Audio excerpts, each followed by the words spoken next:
안녕하십니까, 이산입니다. 이 시간에는 좀 독특한 물상을 지닌 팔자 한 수를 보겠습니다.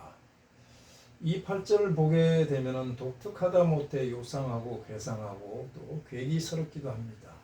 제목을 보겠습니다. 이것이 바로 잔머리와 꼼수의 대가 팔자이다라고 했는데 과연 누구일까요? 중공의 권력 서열 4위이고 시진핑의 제갈공명이다 불리는 시진핑의 책사, 시진핑의 1대1로 정책의 이반자이고 우리나라와 세계 여러 나라의 선거에 개입을 해서 해작질을 끼쳤다라고 하는 왕후닝의 팔자입니다. 이 팔자를 보게 되면요, 한눈에 그가 영악한 것은 인정할 수가 있습니다. 그러나 이 팔자의 주인공은 대단한 겁쟁이입니다. 겁쟁이가 명을 부지하기 위해서는 비겁한 행동을 서슴없이 하겠죠. 현실에서 나타난 것은 주군을 여러 사람을 모셨다. 자, 한눈에 볼 때 능력이 있다라고 할 수 있지만 팔자로 볼 때는 그렇지가 않습니다. 겁쟁이기 때문에 간에 붙었다, 쓸개에 붙었다 합니다. 제목에서 보다시피 잔머리, 잔꾀에 능한 사람입니다. 얄팍한 꼼수의 대가다라고 할 수가 있습니다. 그것을 바로 JQ, 잔머리 지수가 높다라고 합니다. 그래서 이런 사람을 우리가 평가할 때 간사한 사람이다, 간특한 사람이다, 때로는 사악하다라고 표현을 할 것입니다. 비록 겁쟁이긴 하지만요, 속에 칼을 품고 있어요. 그런데 그 칼이 녹이스럽습니다마는 칼을 품고 있기 때문에 이 사람은 잔인한 속성이 있다라고 할 수가 있습니다. 잔혹하다, 흉폭할 수도 있습니다. 이런 사람이 권력 근처에 있게 되면 소위 그들이 말하는 인민들이 많이 희생이 되는 것입니다. 또 이런 팔자는 배우자 인연이 수시로 바뀝니다. 자주 바뀝니다. 팔자는 3으로 봅니다. 3번으로 보고 현실에서도 현재 3번 이혼을 하고 2번 이혼하고 3번째 결혼을 했죠. 영악한 것은 가을에 금수쌍청이 되어서 그렇습니다. 또 시청간의 편임이 투해서 더욱 그렇다라고 볼 수가 있습니다. 겁쟁이인 것은 바로 천간의 을목이 깨졌습니다. 을목은 간이거든요. 간이 콩알만 한 사람이잖아요. 꼼수, 잔꾀에 능한 것은 이 팔자의 구조가요, 어쩔 수 없이 상관을 써야만 되는 피치 못할 구조로 되어 있습니다. 상관이란 것은 자연스럽게 쓸 때는 베푸는 것이죠. 베풀다라는 뜻인데 기본적으로 사랑잡이잖아요. 그런데 어쩔 수 없이 억지로 쓰니까 왜곡돼서 사용하니까 간사하고 간특하고 사악한 영혼이다라고 할 수가 있습니다. 잔인하고 잔혹하고 흉폭한 것은 양인이 죄화되지 않으면 그렇습니다. 양인은 칼입니다. 칼날 세울 인자입니다. 칼이 난무하니까 흉폭할 수밖에 없습니다. 주변에 그런 일이 벌어지게 돼 있어요. 본인은 아니라고 하더라고. 이런 팔자는 반드시 남명은 필중혼입니다. 반드시 중복해서 결혼을 한다.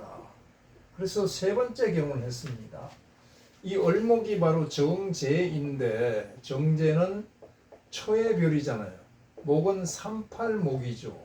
8번까지는 안 갑니다. 3번째 결혼을 했단 말이에요. 자, 이러한 것들을 하나하나 조곤조곤 통변을 해서 알아보겠습니다. 시간이 좀 길어지더라도 관심 있게 재미있게 보아주시기 바랍니다. 8월의 경금입니다. 왕금장철이죠. 아주 강력한 쇳덩어리다라는 뜻입니다. 제왕지에 태어났고 양인이라고 합니다. 그래서 용신을 정화로 쓰고 간목으로서 정화를 도와주고 그 다음에 병화를 씁니다. 정화는 경금을 재련하는 것입니다. 재련해서 성기, 물건을 만드는 것이고 간목은 바로 재련하는 연료가 되는 것입니다. 이 두 개를 합치면 용광로가 되는 것이죠. 경금은 8월 경금은 왕금장철이라 용광로 속에 들어갔다 나와야만이 물건이 되는 것입니다. 그럼 병화는 무엇입니까? 조후잖아요. 기후를 조절한단 말이에요. 자, 그러면 정화는 경금의 관이고 이것은 경금의 살이란 말이에요. 관살을 동시에 봤습니다. 관살을 동시에 보는 것을 일반적인 관점에서 볼 때는 관살 혼잡이다라고 하는 부정적인 용어를 씁니다. 만약에 여명이 이러하면은 남자 인연이 섞여서 좋지 않다라고 하는데 이 팔자에서는 관살 혼잡이라고 하지 않고 두 가지를 동시에 쓰기 때문에 이것을 관살 병용이다는 용어를 쓰는 것입니다. 관살 병용이다. 반드시 이 용어를 써야 됩니다. 특수한 경우입니다. 겨울의 경금도 마찬가지고요.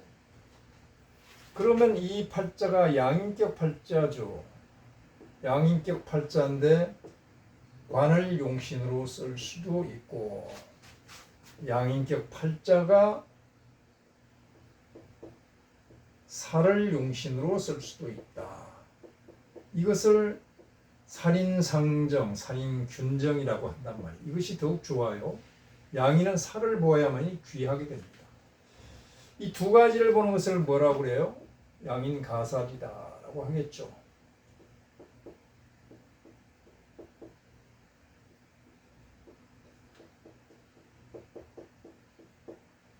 정화가 투하고 병화가 지지에 숨어 있을 때 양인가살이다. 자, 미중 정화가 있고요. 인중 병화가 있습니다. 천간에 투하지 않았죠. 이게 좀 아쉽죠. 양인가살을 정확하게 이루내지는 못합니다.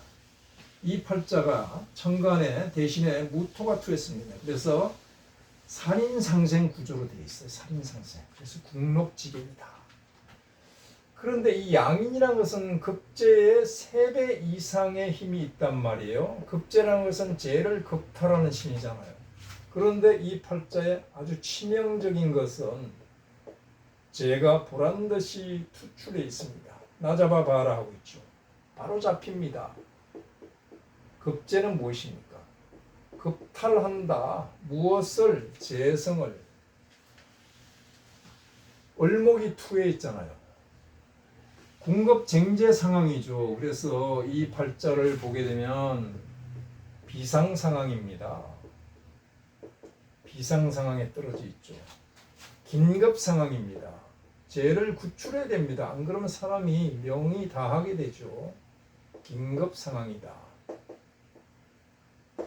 이 재가 여기저기서 이제 협공을 받기 때문에 어떻게 돼요? 배우자 인연이 바뀝니다. 첫 번째 배우자 아이도 없고 이혼하고, 두 번째 배우자 아이 없이 이혼했고, 세 번째 배우자는 간목인데 병화를 품고 있기 때문에 아이가 있다. 팔자 용신 정구 원령이라고 했습니다. 전적으로 원령에서 구하라. 병화가 유달의 사지잖아요. 사지. 생기는 족족 안 좋은 상황이 나타나죠. 자, 그런 팔자이기 때문에 자식 인연이 없다. 배우자 인연도 없는데 말년에 인해서 있단 말이에요. 그러면 비상 상황이고 긴급 상황이면 명주가 어떨까요? 항상 상시 긴장되어 있습니다. 5분 대기조 같아요. 상시 긴장되어 있으니까 이게 바로 급쟁이죠. 급쟁이. 왜? 을목 때문에. 을목은 간이란 말이에요. 신경이 곤두서 있어. 이 사람의 상을 보게 되면요, 정면 응시를 않고 측면 응시를 하더라고요. 옆으로 째려보는 듯이 쳐다보고 얼굴이 시커매요. 간이 이미 상했다는 뜻입니다. 자, 그러면 어떤 상황일까요? 이것을 어떻게 구출해야 될까요? 을목을. 만약에 정화나 병화가 천간에 투했단 보는데 무토가 투출해가지고 경금을 생해주면서 을목을 격발하니까 이것이 바로 양인 도가가 되어 있단 말이에요. 오히려 칼춤을 추게 만다. 칼춤이 난무한다. 어쩔 수 없이 일제에 있는 상관을 써야 됩니다. 상관이 구원투수로 나갑니다. 구할 구자. 누굴 구합니까? 라이언 일병인 죄를 구출한단 말이에요. 그러면 이 상관이 바로 약신이죠. 약신. 병약 상제가 되어 있어서 일약 높은 주위까지는 올라갈 수가 있다. 그런데 이 상관이 순리적으로 쓰는 것이 아니잖아요. 순리적으로 쓸 때는 베풀다라는 뜻입니다. 베푸는 것이 가장 기본은 사랑과 자비란 말이에요.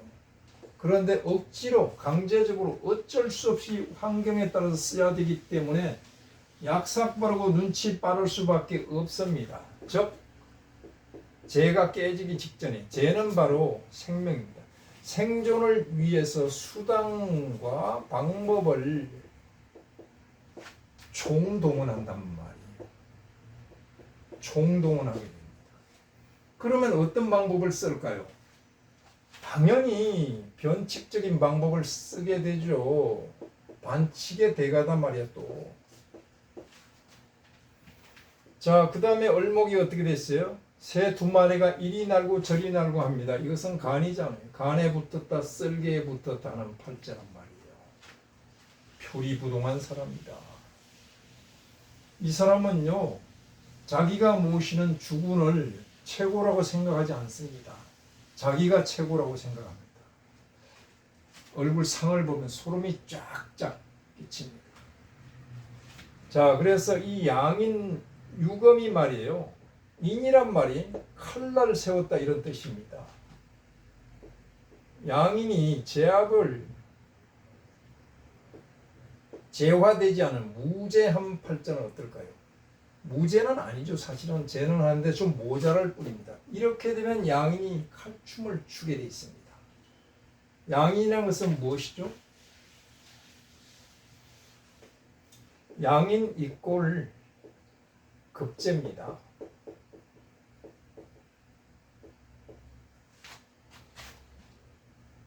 돈을 먹는단 말이죠.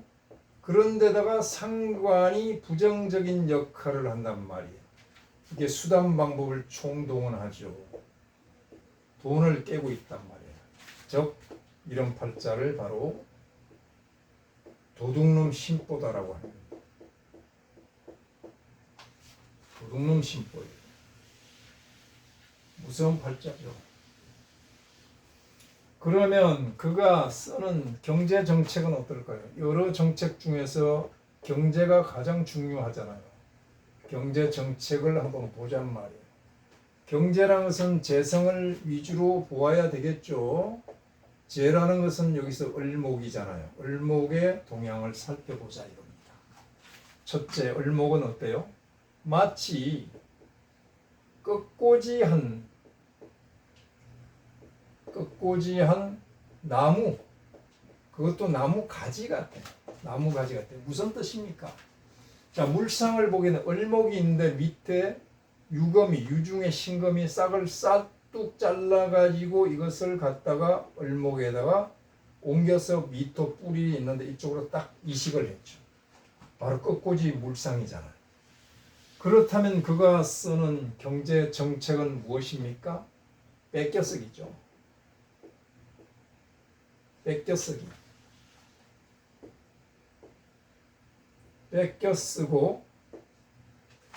뺏겨쓰고 또 이것을 조작을 했으니까 무슨 뜻입니까? 짜집기를 한 거죠. 짜집기.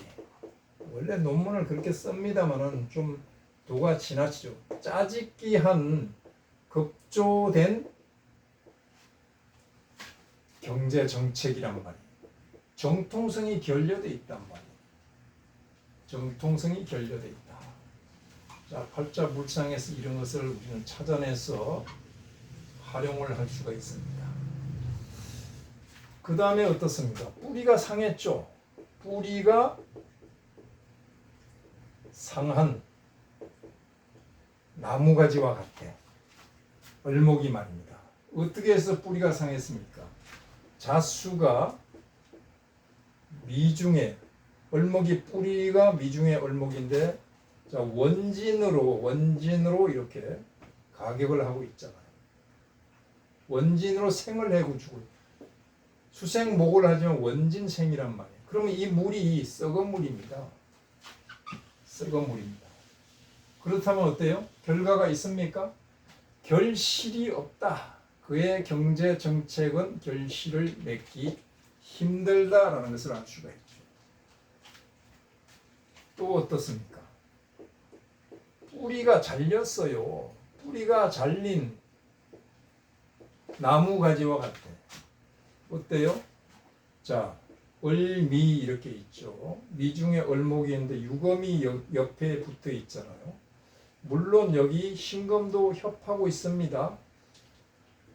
자, 유중에 신금과 신중에 경금 등이 이렇게 충극을 해버린단 말이에요. 바로 싹이 잘렸죠. 뿌리가 잘렸습니다. 뿌리가 잘렸다는 것은 그의 정책이 근본이 없는 경제 정책이고 정통성이 없는 경제 정책을 구사했다라고 할 수가 있죠. 무슨 뜻이에요? 전 지구적인 인류적인 그런 대세에 발맞춤 하지 않았다 이런 뜻이죠. 거꾸로 가는 정책을 썼다고 볼 수가 있습니다. 정통성이 없습니다. 결국은 결실이 없고 근본이 없는 그런 정책을 쓴단 말이에요. 네 번째, 산성화된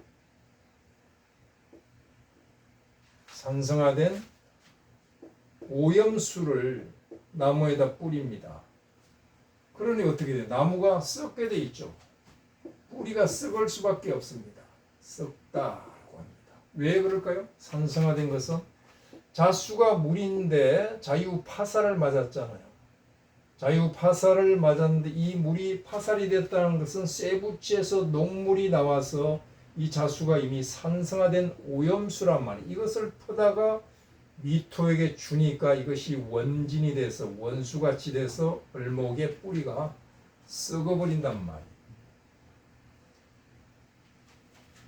살짝 물상에서 이런 것을 우리는 확인해 볼 수가 있고, 다섯 번째, 얼목이 두 개가 있죠. 새가 두 마리 있습니다. 새 을자잖아. 새는 가만히 있지 않죠. 이리저리 왔다 갔다 합니다. 그의 경제 정책은 뿌리가 없는 우왕, 자왕하다가 망한다. 결실이 없다. 이런 뜻이 되는 것입니다. 새는 움직이고 날아가고 하니까 우왕좌왕하죠. 자, 그러면 이것을 종합해서 문장으로 만들어서 결론을 지어보잔 말이에요. 와우닝의 경제 정책은 어때요? 일단 뿌리가 잘리고 썩었죠. 썩은 끝꽂이 했잖아요. 끝꽂이한 나무가지와 같이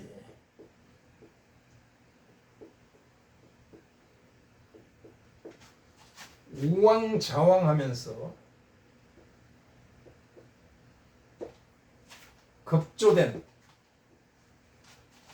급조가 먼저 들어가면 안 되겠죠. 권력자의 아부하는 급조된 정책하고 정리할 수가 있습니다. 그러니까 정책가라고 할 수가 있죠. 결국은 이렇게 나타나 있잖아요. 팔자예요. 현재 현실에서도 그렇습니다. 사실은요.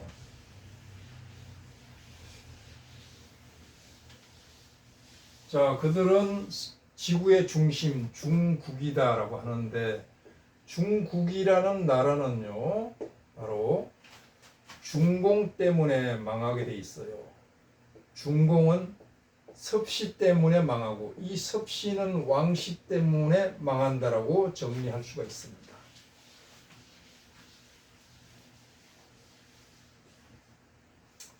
양이는 무엇을 혐오합니까? 싫어합니까?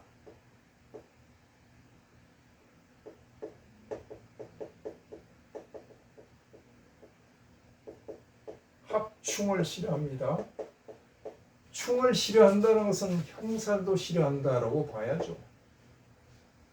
형도 그 속 알맹이 내용은 사실은 충이거든요. 자, 그러면 이것을 놓고 대운을 한번 보자고요. 69세 무인대운에 지금 왔잖아요. 자, 무인대운에 오게 되면 인중에 간목이 인중병화를 생하고 병화가 무토를 생해서 어떤 상황으로 갑니까? 살인상생이 되죠. 무토는 경금을 생하고 경금은 불안하게 앉아있는 새를 쫓아버린단 말이에요. 재물이 날아갔잖아요. 폐재가 됐잖아요. 폐재. 무엇 때문에? 바로 얘가 발동을 해서 얘를 움직이게 만들었으니까. 즉 얘가 경검에게 주사바늘 영양제를 먹여가지고 힘차게 가서 얼목을 때려보니까 재물이 깨졌단 말이에요. 깨졌죠. 이 운에 처가 또 상할 수가 있습니다. 세 번째 결혼했는데 처가 다칠 수도 있다고. 애 낳고 살기 때문에. 이혼을 해버린 사람은 살 텐데 다칠 수가 있어요. 그러면 이것은 인수의 별이잖아요. 인수는 문서죠. 문서는 기획이죠. 계획입니다. 다시 말해서 정책입니다. 경제 정책이 폐쇄했으니까 실패로 돌아가는 대운이다 라고 정리해 볼 수가 있죠. 인목을 주시해서 보시기 바랍니다. 그런데 올해 을목이 들어오고 을사잖아요. 을목이 들어오면 원명에 있는 을목들과 동기감흥을 하는 것입니다. 동기감흥을 했다는 것은 바로 움직이는 거죠. 움직이기 시작합니다. 동적인 상황으로 들어갔다. 즉 다시 말해서 안 그래도 이 새는 도망갈 텐데 다른 새 리드가 하나 와서 야 도망가자 하니까 같이 도망갈 거 아닙니까? 사화가 들어온과 동시에 사중에 무토가 있죠. 사중에 병화도 있죠. 사중에 경금도 있습니다. 사중에 병화를 동하게 해서 이렇게 생하고 무토가 동했으니까 경금을 생하고 경금이 동했으니까 안 그래도 도망갈 준비를 하고 있는 새를 휙 쫓아버리니까 새가 날아가 버리는 거죠. 그래서 올해가 어떻습니까? 폐재, 경제 정책의 실패. 경제 정책의 실패는 곧 권력의 실패다라고 할 수가 있죠. 다시 말해서 가을에 불안한 끝꽂이한 나무에 경금 열매가 달렸는데 이 열매가 많은 영양제 수액을 먹고 무거워지니까 가지가 꺾여버렸잖아요. 가지가 꺾였다, 간이 상한다. 신경성이 있다. 신경성이 있다라고 볼 수가 있죠. 그러면 이거 뭡니까? 낙과잖아요. 낙과. 낙과가 누굽니까? 본인이잖아요. 본인이 목이 떨어지는 해란 말이에요. 올해. 자, 자유파고 인미기문이죠. 자유기문이고. 기문이 얼마나 많아요, 기문이. 기문이 중중하니까 이 사람은 바로 4차원 세계에서 노는 사람입니다. 자, 여기까지 팔자풀이를 마치고 이름을 한번 보겠습니다. 이름을 보게 되면은 이게 물 이름 호자입니다. 호자고 편안할 영자죠. 우리식으로 말하면 왕호영입니다. 이름 괜찮죠? 근데 중국 오랑캐 사투리 발음으로 하게 되면 후닝이 되는 것입니다. 우리가 표준 발음입니다. 한자가 우리 거니까요. 자, 그러면 이렇게 하면 20수가 나오죠. 성공격입니다. 성공을 했잖아요. 실록 유실상이다라고 합니다. 유실, 열매를 맺는다 이런 뜻이죠. 열매를 맺는다. 근데 이게 문제입니다. 이게 고난격입니다. 고난격의 핵심적인 뜻은요, 봉학입니다. 봉황과 학이라는 것은 큰 동물이죠. 대붕입니다. 상익입니다. 상익. 날개 익자. 날개가 꺾였단 말이에요. 그러면 좌절되는 거죠. 이렇게 되면 또 18수 발전격입니다. 발전을 했죠. 이 사람이 사실은요. 진취적인 발전을 한다. 진취적이다라고 했습니다. 마지막 수가 지금 33수 성천격입니다. 성천, 즉 묵은 용이 덕운, 구름을 얻어서 하늘로 성천해야 되는데 어떻습니까? 팔자가 이렇게 깨져 있으면 성천이 바로 귀천이 되는 것입니다. 나 돌아가리라 하늘나라로. 여기까지 왕운이의 팔자 풀이를 마치겠습니다. 감사합니다.